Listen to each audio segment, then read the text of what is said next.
እናት በፍጹም ዲቭን አታገቢም ብላ ጉድ አፈላች። ለአደይ ደውላ ዲቭን አገባዋለሁ ብለሽ ካልሺ ከዚህ በኋላ እናትና ልጅ አይደለንም፣ እመኝኝ። ምክንያቱም እኔ እሱን እንድታገቢ አልፈልግም፣ ፍቃድም አልሰጠውሽም፣ የእናትነት ምርቃንም አልሰጥሽም ብላ ማዘሯ ጉድ አፈላች። ብርሃኔ እምባደም አለቀሰች። እምባዋን እያዘራች አደይ የምትባል እህት በሕይወቴ የለችም፣ እህቴ አይደለችም እያለች እምቢ ዘራፍ አለች። ኪንጎ በስተመጨረሻ ስራ ተቀጠረ። እናም ለመጀመሪያ ጊዜ ከስራ ረፍዶ ቦስ ሲደውልለት ከዳይመንድ ጋር ምሳ እየበላ ነበር። እናም በጣም ደንግጦና ፈርቶ ወይኔ ጉዴ ቦስ እኮ በመጀመሪያ ቀኔ ደወለ ብሎ ሲል ዳይመንድ ምንድን ነው እንደዚህ መንቦቅቦቅ ትሰማኛለህ? ቆፍጠን በል ወንድ ልጅ አይደለህ እንዴ እያለ ሲለው ዴቭ ተረጋጋ ዳይመንድ፣ እንደዚህ አይባልም። በዛ ላይ ለስራው ልናጠናክረውና ልናጎብዘው ነው የምንችለው እንጂ እንደዚህ አይባልም። ሲጀመር እኮ ለምሳ 30 ደቂቃ በጣም ትንሽ ነው እና ከዚህ ድረስ መንጣት አልነበረብህም ብሎ አለው። ምን ላርግ ብለህ ነው? ምክንያቱም ዳይመንድ ያለን ምሳ ስለማይበላለት ነው ብሎ አለ። ኪንጎ ስራ ቢይዝም እንኳ የጓደኝነት ጥጉን በፍጹም ሊረሳውና ሊዘነጋው አይችልም። ሊልዬ ዶክተሩ ጋር ሄዳ ምን ነው ዛሬ ብቻሽን መጣሽ ብሎ አላት። በጣም ይቅርታ፣ እውነት ለመናገር ዛሬ አደይ እቤት ስላልነበረች ነው እንጂ ብቻዬን መምጣት ፈልጌ አልነበረም ብላ ስትለው፣ እንዴ አደይ የምትኖረው ከአንቺ ጋር አይደለም እንዴ? ባይሆን ይቅርታ አድርጊልኝ ብሎ ስለ አደይ ማጣራት ጀመረ። አዎ እውነት ለመናገር ቤተሰቦቼን ካጣው በኋላ እሷ ናት ቤተሰቤ እና ደግሞ ባቡሬን ብሎ ሲል ምን አለችና እጇን ከጥርሷ ላይ ያደረገች። አትፍሪ፣ በጣም ይቅርታ ዶክተር፣ አንተንም ውሸታም አደረግኩህ አይደለም እና ለተፈጠረው ነገር ይቅርታ አድርግልኝ ብላ ስትለው፣ አረ እንደዚህ አያስፈልግም፣ ምክንያቱም ሁሉም እኮ ያጋጥማል እና አብሽሪልኝ እሺ፣ አይዞሽ ብሎ አላት። አዎ እውነት ለመናገር እኔ ለእናቱና ለእህቱ ቦታ እንዲሰጥና ጊዜ እንዲሰጥ ብዬ ነው እንጂ ለሌላ አይደለም። በዛ ላይ እሱ ደግሞ ከኔ በላይ ይጨነቃል፣ ለአደይ ራሱ የግድ ስለሆነብኝ ነው ብላ ስትል፣ አታስቢ አና ደግሞ እኮ የስራውን የእውነት አድርጌዋለሁ ብሎ አላት። ምን? አዎ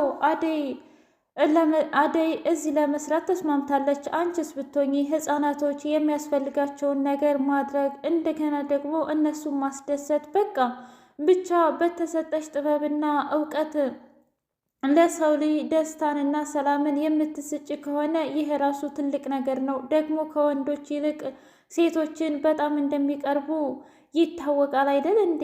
አዎ ዶክተር፣ በቃ ታውቃለህ ዶክተር፣ እንደውም ከልጅነት ጀምሮ የምፈልገው የሰው ልጅ ማስደሰት ነበር። የሰው ልጅ ተደስቶ ሳየው እኔም በጣም ደስ ይለኛል ብላ አለች። እንደዛ ከሆነ በጣም ጥሩ።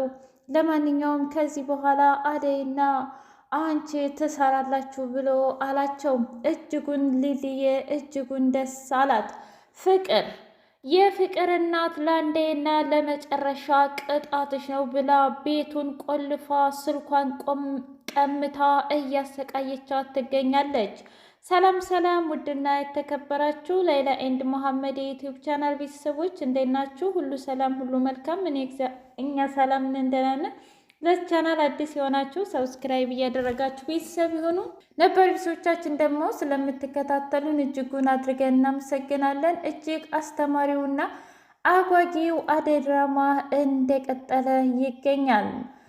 ብርሃኔ የተናገረው ነገር እጅጉን ልቧን ስለሰበራትና እናቷ ደግሞ በጣም ግራ ስላጋባቻት እስኪ ወደ አጎቴ ጋር ደርሼ ልምጣ ብላ ሰተት ብላ ሂዳ አጎቷን ጠየቀችው። እኔ ምልህ አደይ ልታገባ ነው እንዴ? የእውነት አባዬ ሊድራት ፈልጓል እንደ ዳያስፖራ ብላ ስትለው፣ አዎ ምን ነው ደግሞ ብለሽ ብለሽ በእህትሽ ትቀኝ እንዴ? አረ እኔ ምን በወጣኝ? ለምን እቀናለሁ? እና ታዲያ ለምን ጠየቅሽኝ? አልገባኝም። አይ ያው ማለት የፈለግኩት ማንን ነው የምታገባው ለማለት ፈልጌ ነው። እንደዚያ ከሆነ ደመቀ ጋር የመጣውን ልጅ ነው የምታገባው። ምን? አዎ። ከዛ እንባዋን እያዘራች እቤቷ ጓሮ መጣችና በከባዱ አለቀሰች። ቆይ ምንድን ነው እማዬ? ምን ሆነሽ ነው እማዬ? ብላ ጨርቋን ይዛ ስታለቅስ ማን ያስከፋሽ? ማነውስ የተናገረሽ? ብላ ስትል አጎቴ ነው ብላ አለቻት። ከዛ ቆይማ እኔን አያድርገኝ እንዴት ቢደፍረኝ ነው ልጆችን የሚናገረው? ብላ ሄደችና ማዘሯ ቆይ አንተ ደግሞ ምን ሆን ብለህ ነው ሰውየውን ስገላገል ጭራሽ አንተ ወንድሙን ላከ እንዴ? ቆይ እኔ ምን አደረግኩኝ? አልገባኝም። እኔ እኮ የተናገርኩት አደይ ልታገባ ነው ወይ ብላ ስትጠይቀኝ አዎ ልታገባ ነው ዲቭን ብዬ አልኳት። ምን? እና ዲያስፖራው ዲቭ ነው? አዎና ከደመቀ ጋር ባለፈው የመጣው እሱን ነው። እውነትህን ነው? አዎ በፍጹም እንዲረሳው ንገረው። ካልሆነ ደግሞ እኔ ላደይ ደውዬ ዲቭን እንደማታገባ እነግራታለሁኝ። በዚህ እርግጠኛ ነኝ ብላ ስትለው አንቺ ደግሞ ምንድነሽ? እንደ የሰው ልጅ የልጁን ደስታ ማየት ደስ ይል ነበር። አንቺ ግን የእናት ምቀኛ። ዙሮ ዙሮ ወንድሜ የገዛ ልጁ ስለሆነች መወሰን የእሱ ፈንታ ነው ብሎ አላት። እንደዛ ከሆነ በልህግ ፊት እንቀርባለና ሴቷ ልጄ አንተን ነው ወይስ እኔን የምትሰማው? ብላ ኮታዋን ነጠላዋን ይዛ እያረበረበች ወደ ቤቷ ተመለሰች። እንዴት በአንድ ወንድ እህታማቾቹ እንደዚህ ይጋደሉብኛል? ያ ለሀገርም ለወገንም ለሰፈርም ጉድ የሚያስብል በፍጹም ይሄማ እኔ እናታቸው እያለሁ አይሆንም ብላ የአደይ እናት እጅጉን በከባዱ ተናደደች። ዲቭና አደይ ወደነ ፍቅር ቤት ሲመጡ ማዘሯ በጣም ተጨንቃለች። ምን ሆነሽ ነው ማዘር? እንደዚህ እኮ ተጨንቀሻ አይቼሽ አላውቅም። ይቺ ፍቅር ናታ የምታቃጥለኝ። እንደው ምን ላድርጋት እንዴ? አይዞሽ። ምን ተፈጠረ? ኧረ እስኪ ተውኝ። ምን ያልተፈጠረ ነገር አለ? እንደው በእያንዳንዱ ነገር የምትሰራው ተንኮልና ሸር ብቻ፣ ውሸቷ፣ ሁለ ነገሯ። አሁንስ በጣም ደክሞኛል ብላ ስትል አደይ አሁን በይተነሽና መድኃኒትሽን ማወጥ አለብሽ እና እረፍት አድርጊ ብላ አለቻት። እሺ አደይዬ ብላ አደይ ተንከባከበቻት። ምንድን ነው ሮማን ብለው ሲጠይቋት ፍቅር ዋሽታ ነው። ወይኔ ጉዴ! ቆይች ልጅ ግን መቼ ነው የምትማረው? አናውቅም። እትዬን ግን አቃጥላ ልትደፋት ነው ብላ ሮማኔ አወራች። ለማንኛውም እኔ መሄድ አለብኝ ብላ ስትሄድ ዲቭ ትንሽ ብትቆይ ደስ ይለኝ ነበር። አይ አንተ የፍቅርን ጉዳይ ብታስተካክል ጥሩ ነው እሺ ብላ አለችው። በቃ ትንሽ ልሸኝሽና እያለ የሸኛት ባለበት ሰዓት ዳይመንድ መጣ። ሮሚዮና ጆሎ ኦረረ በጣም አምሮባቸዋል። ፍቅር ማለት እንደ አደይና እንደ ዲቭ እንዴ! ቆይ አንተ ምን ሆነ ነው ደግሞ ዛሬ ሰፈር ለሰፈር የምትሄደው? ብላ ስትለው አደይ ምን ላድርግ ብለሽ ነው አደይዬ? እንግዲህ ኪንጎ ነው ስራ ያዘ። ከዚህ በኋላ እኮ ብቻዬን ነኝ ብሎ አለ። ለማንኛውም ችግር የለውም እኔ የሚሄድበት አለ እና ሰላም አሉ ስትል ወዴት ነው የምትሄጂው? አይ ወደዚህ ነው። ምን ነው ሊሊ ጋር አላልሽም እኮ? ሊሊም ጋር ሄዳለሁ፣ ሌላም ቦታ ሄዳለሁ። ለማንኛውም ይመቻችሁ ብላ አደይዬ ወደ ዶክተሩ ጋር ሄደ። በሌላ በኩል ኪንጎ ደውሎ ምናምን ሳንብላ ብሎ ሲለው እንዴ በደስታ ነዋ። እኔ ምልህ አብረህም መሄድ አትፈልግም እንዴ? ዳይመንዱ ማለቴ ዴቭ ብሎ ሲለው እሺ። እዛ የጓደኛ መቾቹን አበላል እያየ በጣም ሳቀ። እንዴ አረቀስ ብላችሁ ብሉ።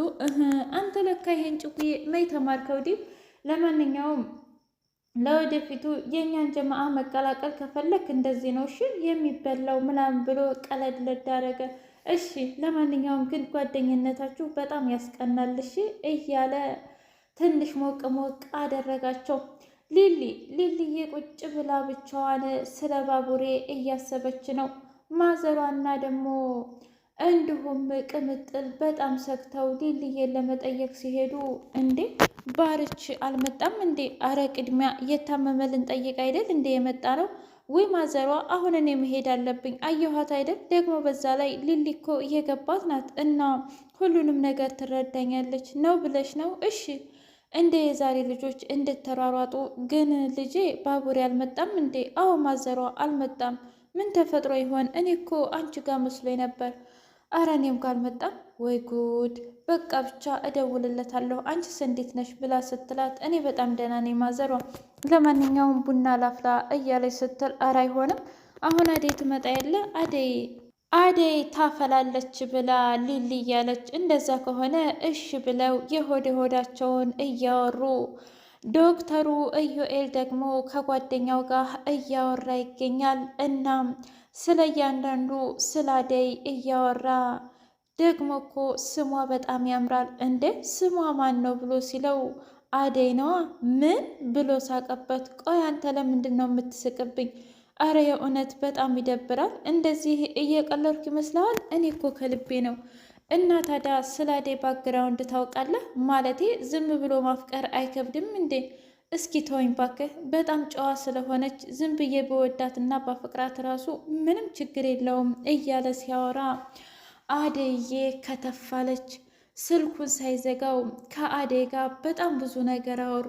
እኔ ምልሽ አደይ፣ ያው መቼም ይቅርታ ስለጠየቅኩሽ፣ ግን በህይወትሽ ደስተኛ ነሽ ብሎ ሲላት፣ ያው አዎ ከትናንት ዛሬ ደስተኛ ለመሆን እየሞከርኩ ነው።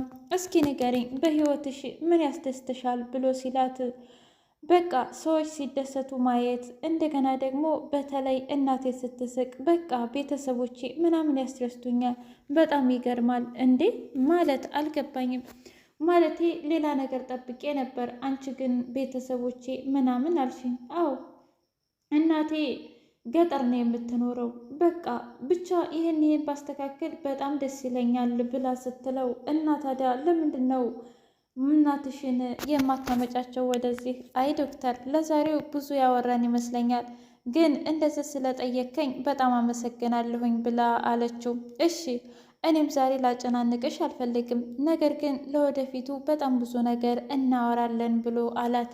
እንደዛ ከሆነ ህፃናቶቹን እንያቸው ብላ ህፃናቶቹን አይታቸው ከወጣች በኋላ በዶክተሩ አደይ እጅጉን ተገረመች። እጅጉን ፈገግታዋ በዛ። ዶክተር እንዳንተ አይነት መልካምና ሩህሩህ ልብ ያለው ዶክተር አይቼም አላውቅ ብላ ስትለው አራዴ ሞልተዋል። ነገር ግን ምናልባት አንቺ አላጋጠሙሽ ይሆናል እንጂ በጣም ብዙ ነፍ ሰዎች አሉ ብሎ አላት። እንደዛ ከሆነ በጣም ጥሩ፣ ለማንኛውም ግን ስለ ሁሉም ነገር አመሰግናለሁኝ ብላ አለችው። ችግር የለውም ብሎ ዶክተሩ ሸኝቷት አደይ ወደ ቤቷ ነካችው። በሌላ በኩል አበበና እንዲሁም ሄለን ተጣሉ። በቤዛ ወንድም ምክንያት እጅጉን ተበጣበጡ። ዲብ ተረጋጊ፣ ወንዶች እኮ በትንሽ ነገር ነው የምንቀናው እያለ ሲላት፣ እሷ ደግሞ ምን ላድርግ ብለህ ነው? እንዴት እኔን አበበዬ አያምነኝም እያለች አለች። ውድ ሌላ ኤንድ መሐመድ የዩቲዩብ ቻናል ቤተሰቦች የዛሬው ይህን ይመስል ነበር። በቀጣይ እስከምንገናኝ ላይክ፣ ሼር፣ ሰብስክራይብ እያደረጋችሁ ቤተሰብ ይሁኑ።